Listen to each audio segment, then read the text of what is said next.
மரத்தை சாமியாக்கி இங்க உண்டியல் வச்சு அது மூலியமா சம்பாதிக்க பாக்குறீங்க, அப்படிதானே?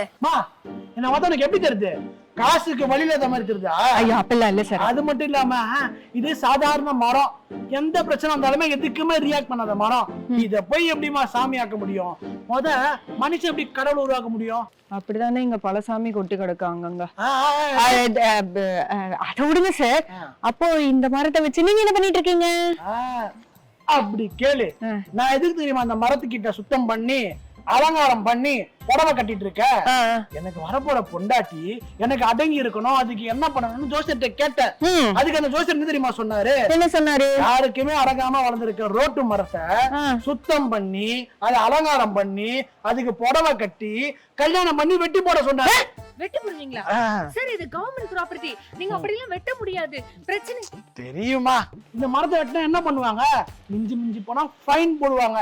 அந்த ஃபைனை எனக்கு கட்டிக்க தெரியும், புரியுதா?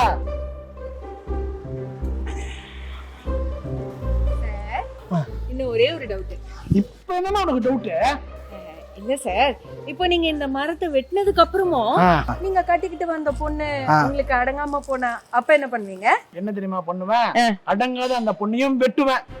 அதுக்கப்புறம் என்ன தெரியுமா பண்ணுவேன்? அதே ஜோசியர்கிட்ட போயிட்டு சாமி சாமி வர என்ன சாமி பரிகாரம் பண்ணணும்னு கேட்பேன். அவர் சொல்ற பரிகாரத்தையும் பண்ணி வேற ஒரு கல்யாணமும் பண்ணுவேன். பொண்ணுங்க நீங்க பசங்களுக்கு அடங்கி தானே இருக்கணும், அதான பொண்ணுங்களுக்கும் அழகு. அந்த காலத்துல பொண்ணுங்க அப்படிதான் இருந்தாங்க, இந்த காலத்துல தான் பொண்ணுங்க இருக்காங்களே அடங்க அப்படிதாரு மாதிரி.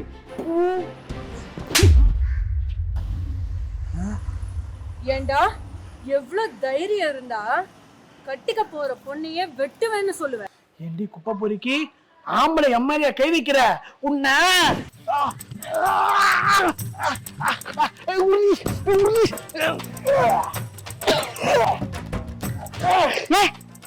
என்ன பண்ற? பாரு என்ன பண்ற?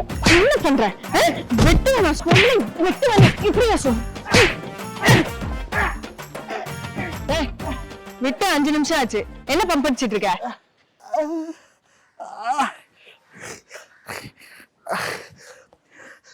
போதுமா, வேலை முடியலம்மா.